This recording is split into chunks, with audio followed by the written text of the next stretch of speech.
Welcome everybody, this is my video, and this one is gonna be a little unhinged as I've written and rewritten it so many times, and I've decided that instead of doing a big number out of it, I'm just gonna put my thoughts out there.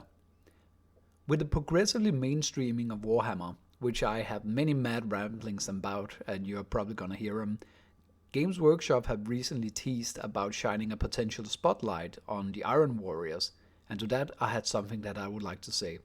Oh God, please, God, no, Games Workshop, not the Iron Warriors, I beg of you.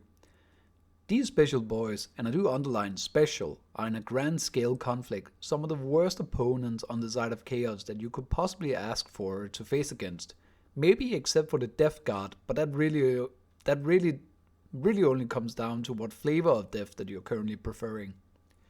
While these CG boys are most definitely worthy of a spotlight, with all of their crazy inventions and their absolute callous disregard for allies and enemies alongside their unique views on chaos, Games Workshop seem to be going the completely wrong way about it. They have revealed Chaos Obliterators, which are presented as being Iron Warriors, and while these hulking masses of meat and guns are super cool, making them presented as Iron Warriors is stupid for so many reasons.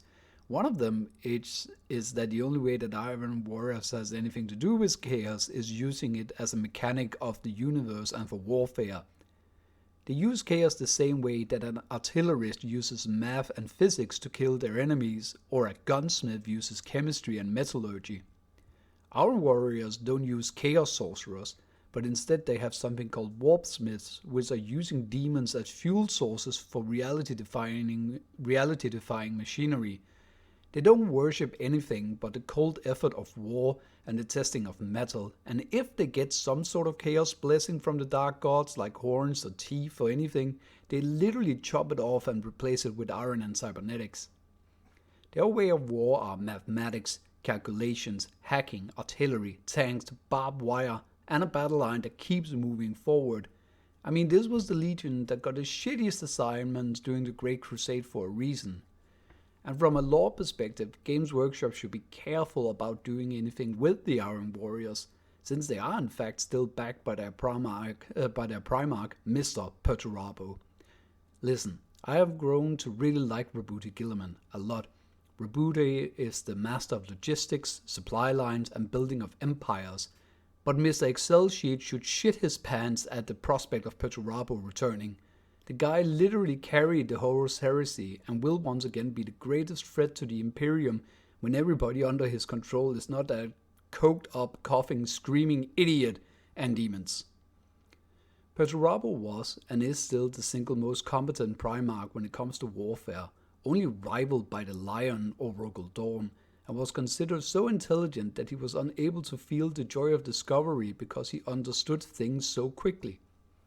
Speaking of guys who should shit their pants about the return of the Lord of Iron, Abaddon the Despoiler.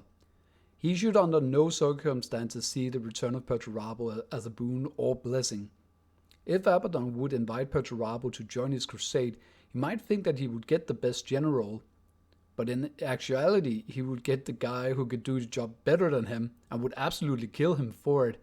And when Perturabo hears how Abaddon sacrificed the Blackstone Fortress to destroy Cadia, I really think that Perturabo would become so mad that for a split second another Astronomicon would appear in the warp. And don't give me anything about Abaddon having Dracnien and the Talon of Horus and totally could go toe to toe with a Primarch. Perturabo has punched a Valkyrie gunship to death.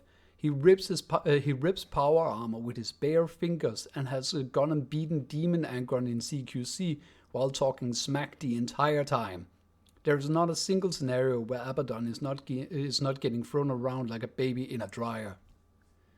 Without the counterbalance of such Primarch as the Gigachad Rogel Dawn, there are just not enough forces in the galaxy that possesses the broad skill set enough to face any kind of resistance against them. Yeah. If it turns out that Games Workshop has decided that it's the Iron Warriors who are gonna be the next cash cow, we all know what we're going to get. We all know that what we're gonna get is more figurines with really busy power armor and a big spiky Primarch model which is gonna look very nice in that Age of Sigmar kind of way. But Let's pretend for a moment that there's something that happens and GW decides to take this somewhere interesting, and what we get is a Primarch Dreadnought. Notice that I don't use the word Demon Primarch, but that is because that would be so cool for the wound that Fulgrim inflicted on Perturabo in Angel Exterminatus to still be relevant, and that Perturabo has built this large iron coffin out of necessity in order to survive. Just imagine what a Dreadnought armor as a combined weapons platform, iron lung and command center could look like. Just imagine the sheer spectacle of Dreadrabo with enough firepower to push back an entire regiment, all while dragging an oxygen tank behind him and screaming at all of his troops remotely. That would be so cool, and just think of the symbolism of Iron Within.